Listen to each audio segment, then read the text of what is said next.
program makanan bergizi gratis diluncurkan untuk menyehatkan anak-anak sekolah di Indonesia dan meringankan beban keluarga, menjanjikan masa depan yang lebih sehat.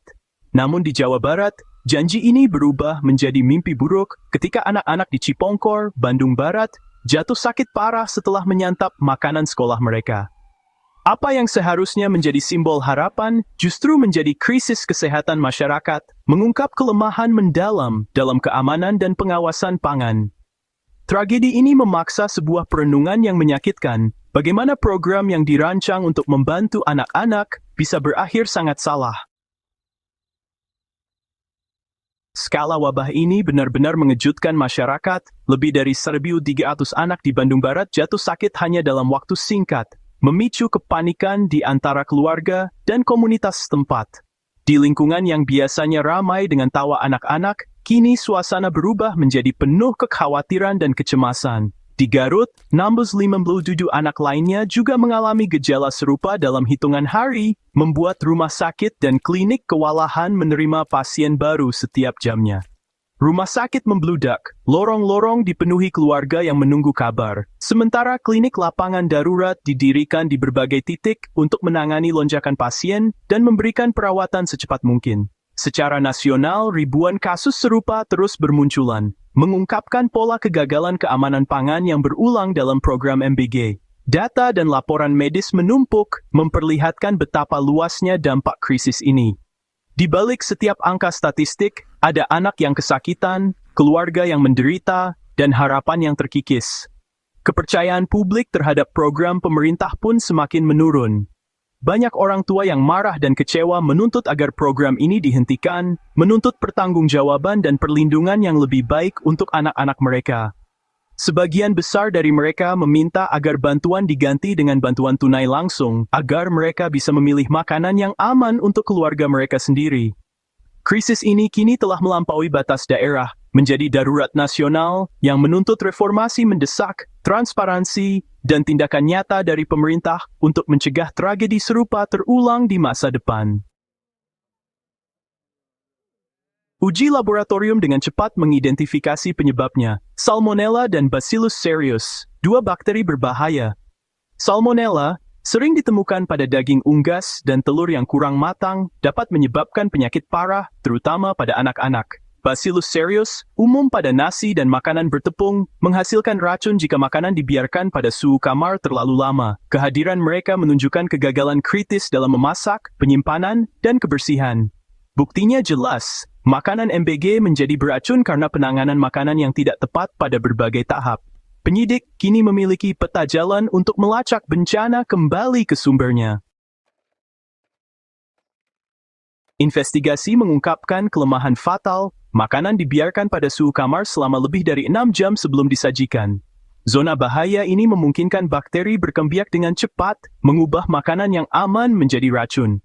Sebagian besar dapur tidak memiliki peralatan, pelatihan, dan sertifikasi kebersihan yang memadai. Hanya 34 dari 85 dapur MBG di seluruh negeri yang bersertifikat. Protokol keamanan pangan dasar, seperti menjaga makanan panas tetap panas dan makanan dingin tetap dingin diabaikan. Sistem memprioritaskan kuantitas daripada keamanan, membuat kontaminasi tidak terhindarkan. Bencana itu bukan kecelakaan aneh, tetapi akibat dari kelalaian sistemik.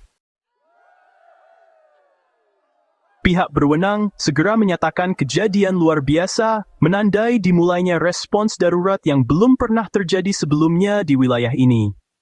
Pengumuman ini menggambarkan betapa seriusnya situasi yang dihadapi masyarakat. Pemerintah langsung membuka sumber daya darurat, mengerahkan tim medis, dan mendirikan rumah sakit lapangan di titik-titik strategis. Tenda-tenda medis didirikan dengan cepat, menjadi garis depan penanganan krisis.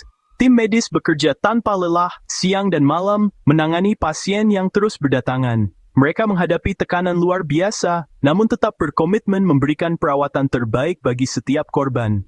Namun, di tengah upaya keras ini, beberapa anak kembali jatuh sakit setelah mengonsumsi makanan yang tidak aman di rumah. Kekhawatiran dan kecemasan keluarga pun semakin meningkat.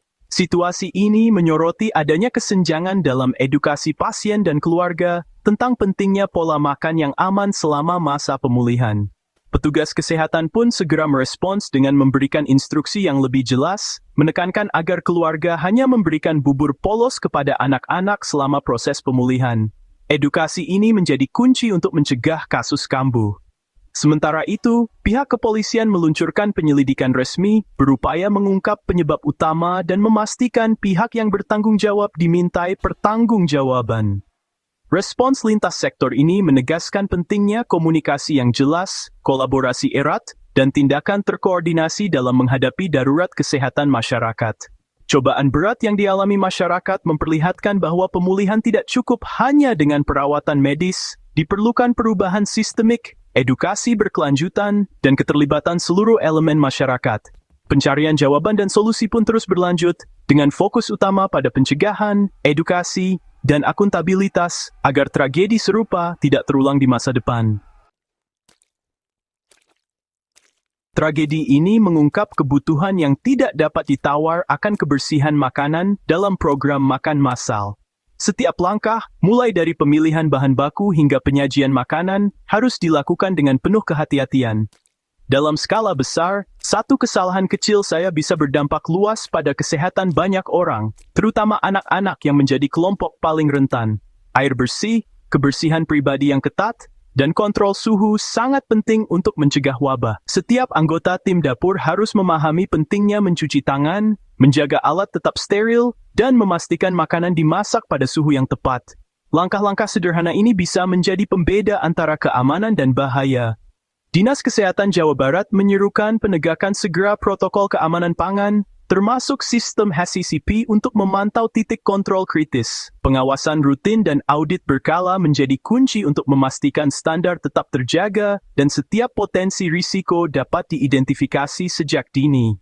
Pelatihan staf dapur dan investasi pada peralatan yang tepat sama pentingnya dengan makanan itu sendiri.